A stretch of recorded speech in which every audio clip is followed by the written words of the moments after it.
Top quality और consistent performance के लिए सिर्फ सिल्वर पंप नाम याद रखना। ભારે વરસાદને કારણે સ્ટેટ હાઈવે ધોવાઈ ગયો। અહીંના કીમ માંડવી સ્ટેટ હાઈવે પર મોટા ખાડા પડ્યા। હાઈવે પર ઠેર ઠેર ખાડા પડ્યા અને વાહન ચાલકોને પણ હાલાકી ભોગવવી પડી। કમરતોડ રોડ પર વાહન ચાલકો પસાર થવા માટે મજબૂર બની ગયા। सूरत जिल्ला में ચોમાસાની શરૂઆતની સાથે જ ઠેર ઠેર મસ્ત મોટા ખાડાઓ પડી ગયા છે, જેને લઈને વાહન ચાલકો હેરાન પરેશાન થઈ ગયા છે। હાલ આપણે છે સુરત જિલ્લાના કીમ 4 રસ્તા નજીક પસાર થતા કીમ માંડવી સ્ટેટ હાઈવે પર સીધા દ્રશ્યો જોઈ શકો છો કે આ કીમ માંડવી સ્ટેટ હાઈવે પર કમરતોડ ખાડાઓ પડી ગયા છે, જેને લઈને વાહન ચાલકોને ભારે હાલાકી ભોગવવાનો વારો આવી રહ્યો છે। લોકો હેરાન પરેશાન થઈ ગયા છે, છતાં તંત્ર દ્વારા કોઈ પણ પ્રકારની કામગીરી કરવામાં આવતી નથી, જેને લઈને લોકોમાં ખૂબ જ કારોબાર રોજ જોવા મળી રહ્યો છે। સીધા દ્રશ્યો જોઈ શકો છો કે રિક્ષા, મોપેડ, કાર સહિતના વાહનો કઈ રીતે આ ખાડામાં પસાર થઈ રહ્યા છે। લોકોના વાહનમાં પણ મેન્ટેનન્સમાં વધારો થઈ રહ્યો છે। ત્યારે હાલ આપણી સાથે સ્થાનિક છે, તેની સાથે વાત કરશું। જી જણાવજો, શું નામ તમારું છે, કેટલા સમયથી આ ખાડાઓ પડ્યા છે? મારું નામ અખ્તર પઠાણ છે। છેલ્લા 12-15 વર્ષથી કીમ 4 રસ્તા રહું છું અને દર ચોમાસાની અંદર આ કીમ 4 રસ્તાથી માંડવી આ જે સ્ટેટ હાઈવે છે એની પરિસ્થિતિ આ જ રીતના છે। અત્યારે તમે જોઈ રહ્યા છો કે કમસે કમ આ 15 થી 20 ફૂટનો ખાડો છે।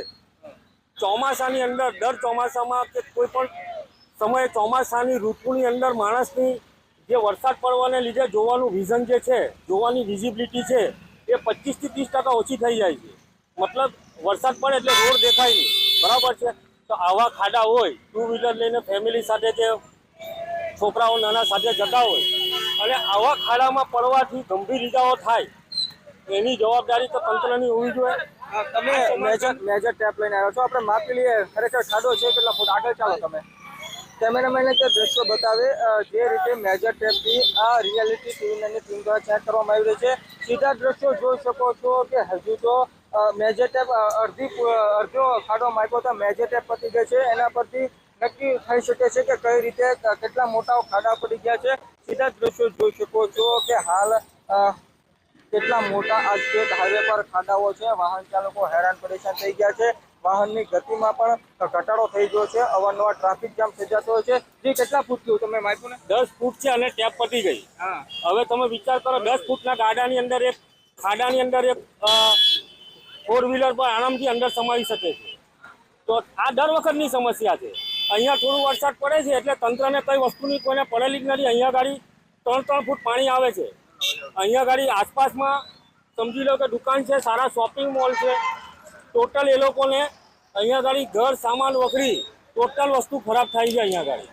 પણ તંત્રને એવું છે ને કે કોઈ વસ્તુની પડેલી જ નથી, બરાબર। જે રીતે હાલ મેજર ટેપથી ખાડા માપવામાં આવ્યો તો મેજર ટેપ પણ પૂરી થઈ ગઈ। 15 થી 20 ફૂટના મસ્ત મોટા ખાડા છે।